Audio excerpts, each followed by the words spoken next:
Hey, what's going on, everyone? This is Facebook James over here. Man, happy, happy, what is it? Happy Tuesday. Check it out. On the other side of the intro, we're going to talk about the Cleveland game. We're going to preview a little bit just the Brentwood game and just talk about everything Pali football. So stay tuned, and we'll see you on the other side of the intro. Thank you for tuning in to This Week in Pali Football. Let's go. Let's get it.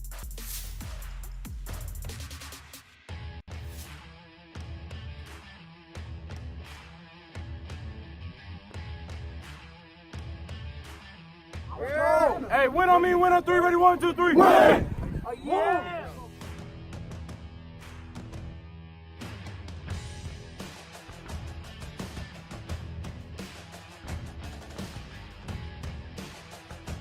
Stop playing with a P! Stop playing with a P! Stop playing with a P! Stop playing with a P! Stop playing with a P!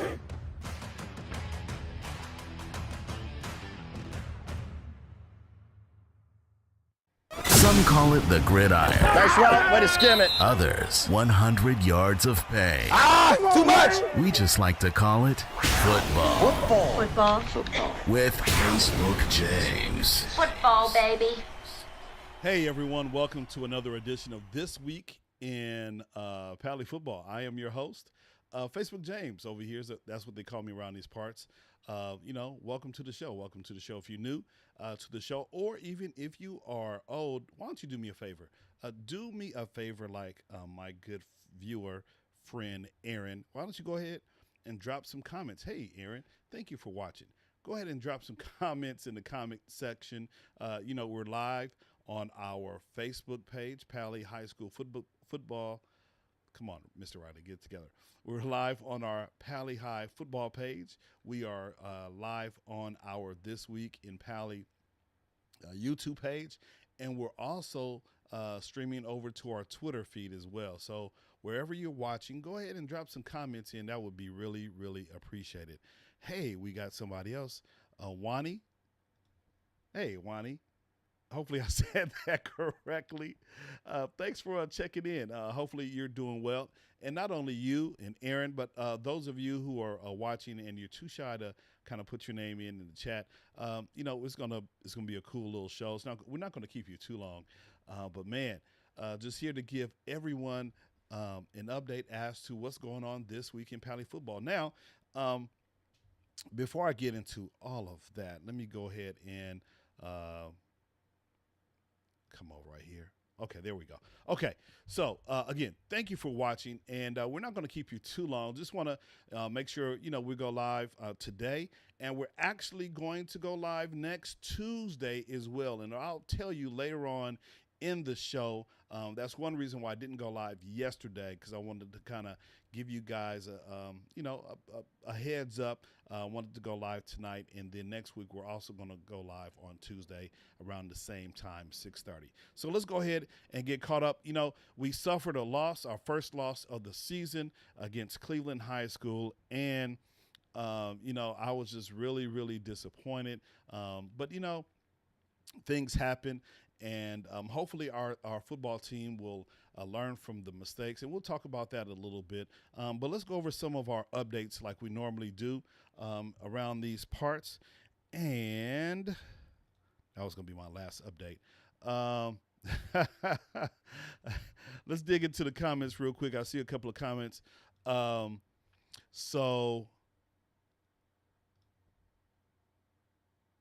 June, I think I just messed it up again. She said, I did say it right. Okay, cool. Thank you for that. I appreciate it. And then Marie said, sorry about last week, although they really worked hard. Yeah, they worked hard. There were some highlights. There were some breakout moments during the game. We just couldn't put a good couple of downs together. And so hopefully this week the coaches have put in a nice plan for Brentwood, which Brentwood usually plays us very, very tough, whether we're playing them on their field or whether they're coming over to the stadium by the sea. Brentwood is an all-around decent team, and it's going to be another good test for our offense, our defense, and special teams to see how well they can manage the clock, how well they can execute. Because, like I said, Brentwood is they're going to bring it. They're going to bring it. We've played them. I think this is our going on our fourth year playing each other, and so there have been some pretty cool games. And so hopefully our team, hopefully they're ready and they can bring it this coming Friday. And we'll talk about that right now, actually, as we get into our updates. And so again. Dads, you have an opportunity again, actually tomorrow and Friday, and for the other few games that we have. I think we have 3 more home games this season. So please, dads, and if you just want to sign up and volunteer, not only dads, if you want to sign up for a concession stand and things of that nature, go to our Sign Up Genius. Definitely the best spot on the field, and work in the chain gang. So dads, I encourage you to do that. And then also Press and Sew. I've seen a lot of people wearing the merch that we have on our Press and Sew site.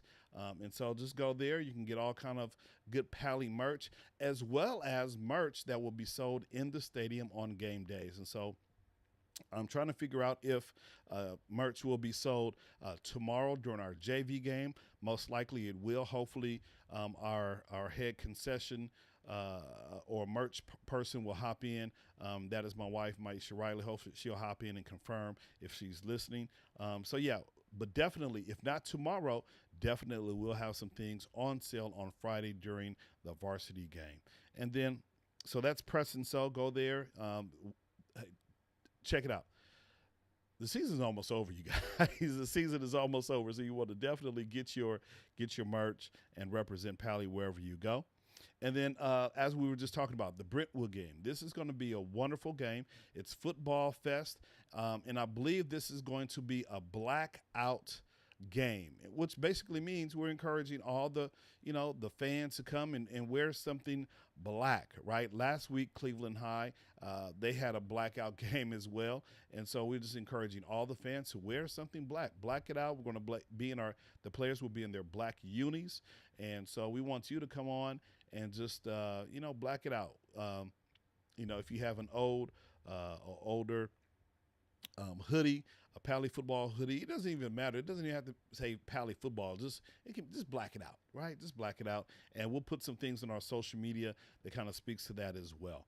And along with that, just a heads up, the week after that, we will travel to University High School. University High School, and you see the times right there. And actually, you know what? Let me go back to the previous graphic. So Wednesday, tomorrow, is the JV game at 4 o'clock, okay? And then on Friday, there's a time change as well.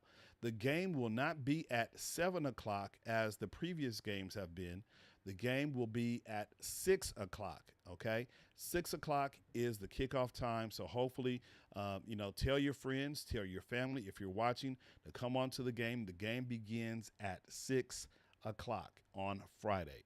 And which now I'm going back to the uni, and you'll kind of understand. The university game, Friday, September 30th, we're going to play at Uni, which is not too far. It's over there off of Santa Monica and Bundy, I believe. That's the one of the major cross streets. But the game time for that, here's another time change. The JV will begin at 4 o'clock as normal, but the varsity game will begin at 7:30. That's right. All league games, and this is our league opening game here against University High School. All league games will be at 7:30. So going forward, the football games will be at 7:30. Okay, not 7:30. Okay, and so you'll see that for the rest of the season, our games will be played at 7:30 for varsity. All righty, and so those are some of the updates. And then before we get into talking about recapping the game, I just want to highlight one of our Pali alumni. Big shout out to Quinn Perry from the University of Colorado. He played for 4 years for us over a tight end and linebacker. And I remember this exact catch right here that Quinn made. It was against Hamilton. It was against Hamilton High School. And we were down 28-0 at halftime. 28-0 at halftime. I don't know what the Hamilton Yankees ate that particular day. I don't know if it was the time of day because they didn't have lights. We played that particular game at 3 o'clock in the afternoon. I don't know what it was, but I do know that we were down 28 points going into halftime.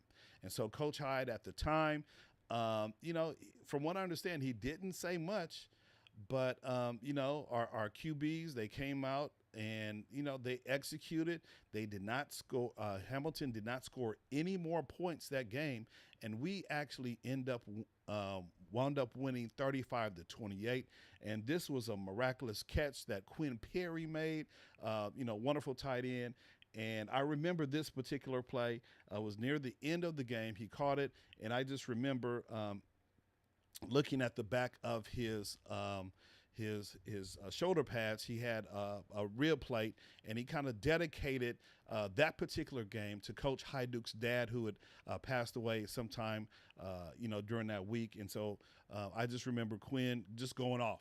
He was going off. And so now Quinn, he's no longer at Pali, but he is at the University of, if I can show it to you, here it is. He's at the University of Colorado, and he's there right there with Xavier Riley, one of the current captains. Xavier was on a recruiting trip this summer and happened to run into Quinn. So Quinn is definitely one of our favorite Pali football alums. And not only that, let me just show you how bad this dude is. 2 weeks ago, not this past weekend, but 2 weeks ago, Colorado played Air Force. This dude went off. He had 17 tackles. I mean, 17 tackles. That's crazy in a college game. I mean, you're decent if you get like 5 or 6 or 7, maybe 9. This dude went off for 17 tackles in a D1 football game against Air Force. Air Force, all they do is run. So that's probably one reason why he had 17 tackles. So just wanted to highlight Quinn. Sometime Quinn hops in on the live on Friday nights, and so just really wanted to shout him out. And so we'll do that. We'll shout out some of our other D1 athletes who are former Pali football players who are doing things on Saturday. So shout out to Quinn, and we just appreciate your support and continue doing what you're doing over there at the University of Colorado, Quinn. All righty. So we don't have any coaches for today, but I know for a fact we will have a coach hop on with me next week. I don't want to spill the beans just yet. I just want to make sure we've lined up a schedule. It won't be live; it'll be a recorded interview. But I think you'll like it. I think you'll like this particular young man, and he's new to the Pali football staff, and so we're going to invite him on. And I might have given you too many heads up right there, but we'll see. So tune in next week. We will definitely have that interview for you. But I do have the JV report. Our JV team had an opportunity right before our varsity team to play Cleveland, and they were actually successful. And I believe they won 28-6 or 28-7. I believe they allowed Cleveland to score within the final minute. They tried to preserve the donut, but I think they ended up getting donuts anyway. And so here's Coach Todd just talking about what it meant for them to get back on the winning streak because they did lose to St. Genevieve. And so here he is just kind of talking a little bit about the game and what it took to win that game against Cleveland. Hey, everyone, what's going on? This is Facebook James here with the new man, the myth, the legend, Coach Todd. What's going on, Coach? Hey, how you doing, Mr. James? I'm doing great. So looks like you guys bounced back. You got to win. We're here at Cleveland High School. Your JV squad was able to come through and won 28-0 according to us, but 2088 officially. But we'll talk about the 8 points at the end. So just kind of tell us, you had a long week to prepare, just like at the beginning of the school year. So kind of what made the difference in terms of preparation and getting ready for Cleveland today? Definitely, it was a change in the mindset coming off of a loss from last week at St. Genevieve. I told you, I think last week, that it might have been the best thing in the world for us, that loss to a pretty good team, but just a humbling loss for us to go back and get reset in our mindsets and go back to basics. And even me as a coach have to change some things up and find out the players that are going to put the ball in the hands of the players that's going to make plays. Our defense is always really solid. It was just about, we had a new center in place this week, hiking the ball, so that makes a difference. So all those things kind of helped out, and having a longer week, we were able to really get that practice in and operate under a longer scale of, getting better. So we got better this week. We got way better. We played faster. Our blocking was a lot better, and our players made the plays. Our running back did really good. Three of our receivers caught touchdowns. The quarterback got the ball out. Both of the quarterbacks, we still playing with a split quarterback game plan.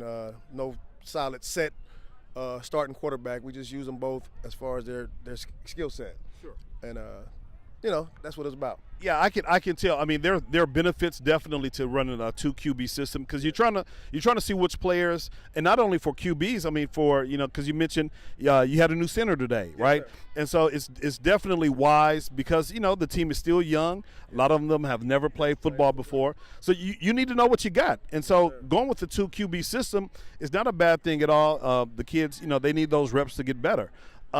So just kind of, tell us some of your offensive standpoints. You talked about some of your receivers and running backs. Who kind of made some of the important plays, that helped you score the 28 points today? It was definitely, I want to give more credit to the line this week, because we've had some pretty rough O-line play, but this week we got it together. Like I said, got a new center. He came back. He had been injured with a cast off since our first week, so bringing him back, and he played center. It was great, and he's the catalyst of the line. He's a really good leader. He's a one kid that is experienced. He played JV last year, so he was able to kind of guide the troops and help them learn how to block better and play faster. We did a lot more no huddle this week from the ball, and we got the ball off, and we were really effective with our game plan. And we probably should have scored a lot more points, but like I said, it's about getting everybody an opportunity to play and seeing if they can make a play and feel good about the experience. Absolutely. And then we kind of alluded to the you almost had a donut going into the you almost had a donut going into the last minute of the game. Tell us kind of what happened, and that allowed Cleveland to score those 8 points for themselves. Yes, sir. We probably should have just ran the ball out, ran the timeout. I think of it in hindsight, but I really wanted to get a kid a chance to make a play at receiver who practices hard for us every week. He doesn't get the ball that often. He really wanted to give him a chance to make a play, and our quarterback just misjudged some things and misread and threw a pick six at the end of the game. And like I said, we probably could have just ran the timeout, but I really wanted this kid to make a play and feel good about being on this team, because he's been a really good workhorse for us, and he does everything I ask of him. Ricardo, he's a really good kid. Absolutely. Sometimes you have to, it's a 50-50 chance. Sometimes, the players will never know what they have until they're actually out on the field. And so by virtue of you giving him a chance, to see, maybe this time it's a pick six. Maybe next time it's a touchdown, So it just depends what it is. And so, that's definitely going to build his morale. Yes. And I kind of like the way you handled it. You didn't go fly off the handle and get crazy, but you just kind of encouraged, even when you were talking to the team at the end of the game, just encouraging them to get better and just improve for next week. Yes, now, let's look ahead. A short week. Let's look ahead into Brentwood. You guys are playing Wednesday. What's up with the game plan on Wednesday, Coach? Hey, I said, when they told me we're playing Wednesday, I said, oh, okay, Brentwood elected to play Wednesday. I said, I don't care. We can play them Tuesday morning at 8 a.m. It don't matter at this point. We're just anxious to play football against other teams, and it falls on a Wednesday, best for them. So we'll take the short week and get prepared, and we're ready to go. Like, we're ready to play. So a short week or not, we're ready to go and get at it. Okay. Absolutely. It doesn't matter. True ballers can ball anytime, any place, anywhere. And so with that, congratulations, Coach, on your win today against Cleveland. And, we just look forward to everyone come on out and supporting the team this Wednesday at 4 o'clock. We're coming back at home. We've been away from the stadium for quite some time. So come on out this Wednesday, 4 o'clock, Stadium by the Sea. And our JV is going to, they're going to get with it. So I appreciate you, Coach. Hey, thank you very much. Always a pleasure speaking with you at the end of the game. Kind of helps me out as well, kind of, process some of the thoughts I have. But I appreciate you, man. And go Pali, Dolphins #1. Absolutely. All right. That was Coach Todd. JV got this win today, Cleveland High School. So this has been the JV Report. Thanks for watching. Go Pali. Man, there it is right there. Coach Todd just so excited to get back on the winning side of the ball.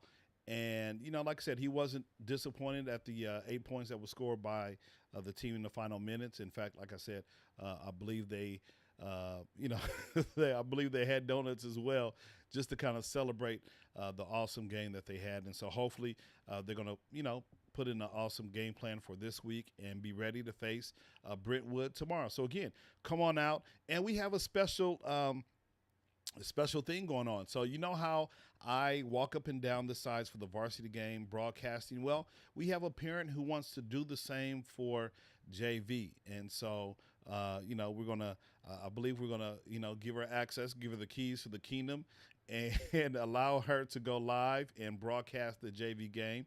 So those of you who are watching, if you're a JV parent and you want to listen to, you can't make the JV game, but you want to listen to it, then tune in to our Facebook page. And Heidi, I believe, is going to go live.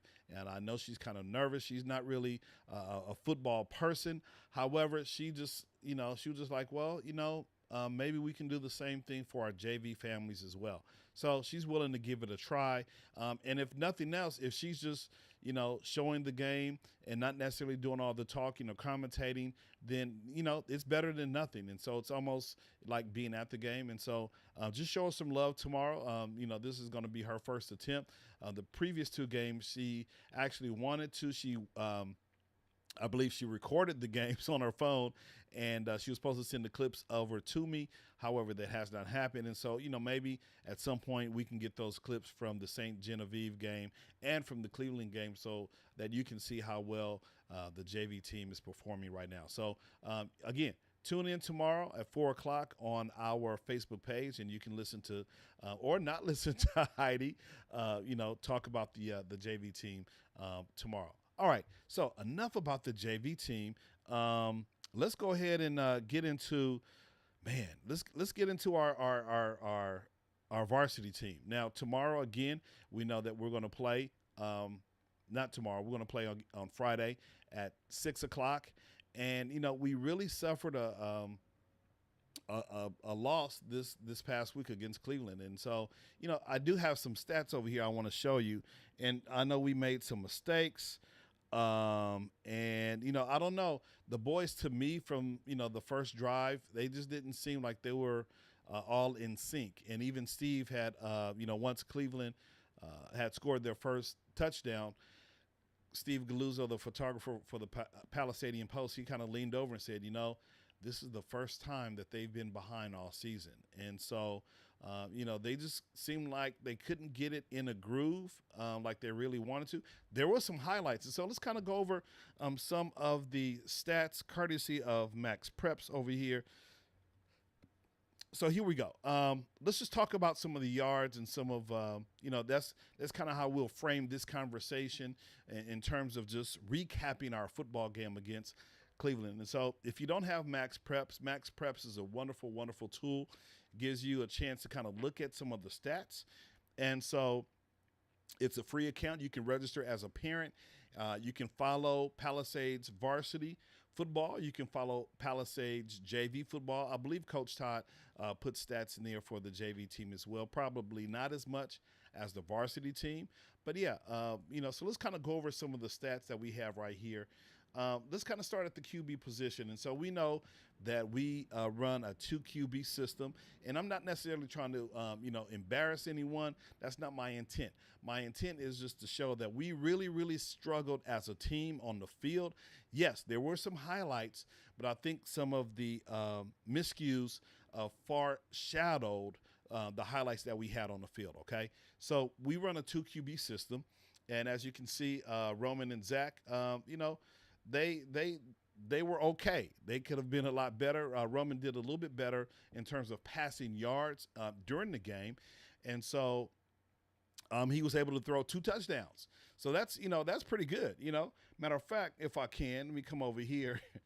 Let me come over here and just hit this button right here. Roman threw for 2 touchdowns. So that's pretty cool, right? That's pretty cool. Awesome. He threw for, looks like 112 yards. He was 10 of 19. Now, we know that, the center and QB had some. Some call it the gridiron. Nice route. Way to skip it. They had some miscues. And so several times the ball was hiked over their head, and they just couldn't really seem to get in sync at the times that they needed to get in the sync. So hopefully they will. Hopefully they've had a wonderful week of practice. We know they have at least 2 more days, tomorrow and Thursday, to get it all together. And so actually I'm not too sure if they're going to practice. Hopefully they will have some kind of walkthrough tomorrow, because I know the JV is going to be on the field, and so maybe they'll occupy some other place on campus where they can kind of walk through and do what they need to do to continue to put the plan in place for Brentwood. But going back to the stats here, and so we can see, on the other side of the ball, Cleveland, who, in past years is not really known for, passing the ball. They did a wonderful job passing the ball. Emiliano Lopez, he threw for 225 yards. He had 2 touchdowns as well. And so, that kind of speaks to our secondary. Our secondary needs to be a little bit stronger and not allow those 2 touchdowns and those yards during the game. He was 13 for 20, 225, and he had 2 touchdowns. So average 17.3 yards per pass. And so we got to do much better on just defending the ball. And then rushing, Chris Washington had another wonderful game. We ran him like a workhorse, 23 times for 152 yards. His longest was 23 yards. He did not have a touchdown, though, right? Those 2 touchdowns were scored by one of our receivers. And then if you look at the rushing for Cleveland, Donovan Powell, he carried for 20 times, 92 yards. He had 2 touchdowns carrying. And then Daniel Guzman, he had 7 carries, 35 yards. And he even had a touchdown as well. So, our defensive line got to do a lot better to make sure they step up and stop the run. Definitely, that's been one of our biggest things. I think the 34 points that were scored were probably the most points that we've had scored on us in a very long time, right? So don't quote me, but I think it is. Let's look at our receiving stats. So Chris Washington, he had a couple of receptions. Braden Sanford, he had a couple of receptions. And then there were a lot of drop balls as well.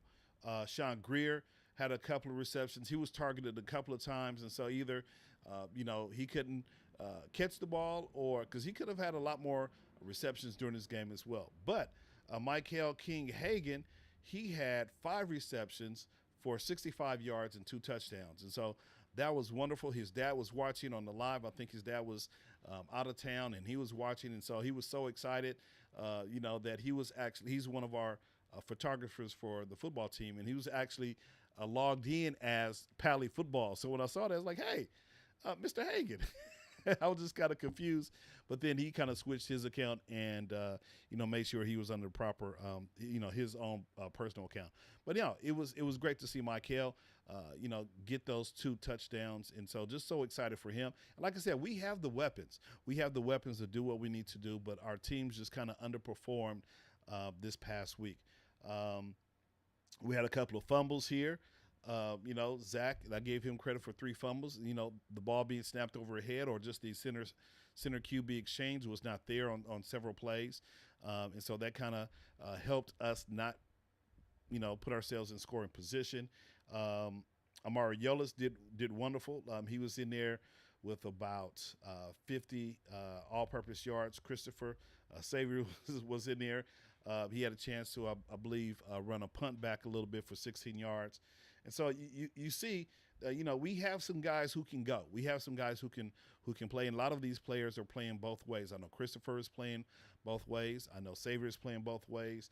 Amari's doing everything that he can, and so we just need some of our guys to step up and do what they need to do to win. Now, there's one interesting thing that I do want to talk about in terms of receiving for the Cleveland players. This guy Corey Hall, he had 3 receptions, 91 yards. His longest was 70 yards. That was the one that he caught at the end of the game, and he only had 1 touchdown. Now, in previous games, from what I understand, he had 3 or 4 touchdowns, but we only held him to 1. So I think that is something that could be a plus that we take away from this particular game. And he is one of the better receivers in the city. For him just to score 1 touchdown on us, that's pretty cool. However, they did beat us on the ground. And so hopefully our defensive line can step up, our O-line and our QB can kind of get it together. And then also our QB and wide receivers, they can get on the same page as well and make the completions that are necessary for them to gain positive yards. Because if you don't gain positive yards, then we're going to be in the same exact position that we were this past week. So, again, Brentwood is coming into town. Brentwood is going to bring it. They always do. They call this the showdown on Sunset, seeing that Brentwood is right down the street from Pali, probably about 10 or 15 minutes without traffic. And so it's a good game, a good rivalry, and we play each other very, very well. So, again, hopefully we can kind of bounce back and, get on the board, do what we need to do, rely on our passing, our QBs and wide receivers can get on the same page. And then one last thought, in terms of our offense, we did not have Anthony Lieberman. Anthony Lieberman was out, and so he told me last week that he's definitely going to be back, and we definitely need him. We need his rushing ability to gain some yards on the ground. And so that's another weapon that we did not have. Hopefully we can get all our weapons back and be ready for this wonderful team called Brentwood. And I believe Brentwood last week, let me go over, I believe Brentwood won last week 41-0 against Carpinteria. So let me just kind of double click. Let me look at their school real quick. They're actually 4-1. And so, yes, they played Carpinteria. They won 41-0 last week. And let's see if we can dig into their box scores from last week, just to kind of see who are some of their players who are highlighted. Let's see if they have any. Okay, it looks like they might not have any stats. Let's go box score, and let's see. Okay, so. Okay. Oh, okay. Boone Lord. Okay. Boone Lord. He's a junior. He threw 14 for 16, 246 yards. He threw 4 touchdowns last week. And so rushing, let's see. They have Boone Lord again. He's a QB. Jake Carbarol and MJ Coleman. So those are the guys that we probably need to, single on. MJ Coleman is also a receiver. Looks like last week he caught 2 passes for 81 yards. He had a touchdown. Davis Wong, who's a junior, he had a touchdown. Dylan Karts and Bryce Coleman also had touchdowns. So looks like, they're dangerous in the air. And so hopefully our secondary can, you know what? I'm sorry. You guys can't see what I'm showing. You can't see what I'm talking about. All right, there you go. So I'm just looking at some of the stats from Max Preps again. And that's the beauty of Max Preps. You can kind of see what the opponents are doing and in preparation for, in terms of stat-wise, in terms of, knowing who are the key players on that particular team. So we have our work cut out. This was last week, I believe, 41-0 against the Warriors of Carpinteria, and hopefully our boys this week can begin to put some things together and be successful this coming week. And so, yeah, we got a lot to work to do. Hopefully the boys will be ready. All right. So again, that's all I got tonight. I want to just say thank you for watching and taking the time out of your busy schedule to listen to this old man talk about Pali football over here on a Tuesday night. So program note. Next week we will be live as well, or probably around the same time, 6:30. And what's going to happen next Monday? I'm actually going to be out of town. One of our former Pali football players, who happens to be one of my sons, they're actually playing. His team is actually playing LSU, so we're going out and supporting him and his football team at LSU. So the University of New Mexico and LSU are going to play next week, probably around 5:30, 6:30. I'm not too sure what time, but we'll post if you guys want to definitely check out, Cy and the rest of his New Mexico football teammates.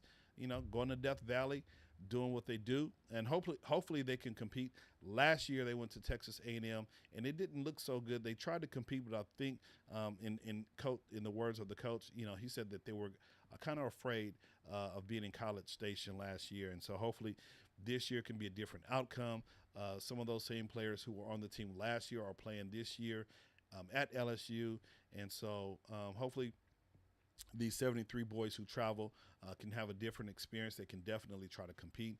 And so that's one reason why we're not going live. Well, actually, that is the reason we're not going live next Monday, but we'll definitely go live next Tuesday, recap the Brentwood game, and then also preview the university game. All right. So again, I appreciate everyone for watching. You guys have a wonderful, wonderful week, and we look forward to seeing everyone. If I can just make sure that everyone knows about the time changes for our particular games. This week, our football game for tomorrow, our JV game, is at 4 o'clock tomorrow, Stadium by the Sea. And then on Friday, which is Football Fest, our game is at 6 o'clock. 6 o'clock, okay? A big time change from 7 o'clock when we usually play our varsity football games, okay? So we look forward to seeing everyone this coming Wednesday, tomorrow, and then this coming Friday against Brentwood, Stadium by the Sea, 4 o'clock for the JV, 6 o'clock for varsity. And I believe tickets can be purchased on gofan.co. If you're interested in purchasing tickets, just go to gofan.co, type in Palisades football, and you should get the information for ticketing, and you can purchase your tickets that way. All right. So as always, I just want to say thank you for watching. I appreciate it. And as always, go Pali. We'll talk to you next week. Peace out, man.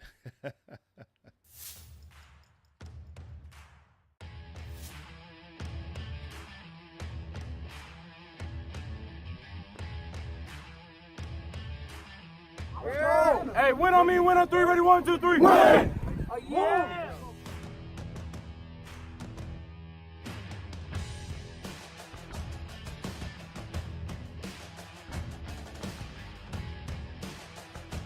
Stop playing with a P! Stop playing with a P! Stop playing with a P! Stop playing with a P! Stop playing with a P!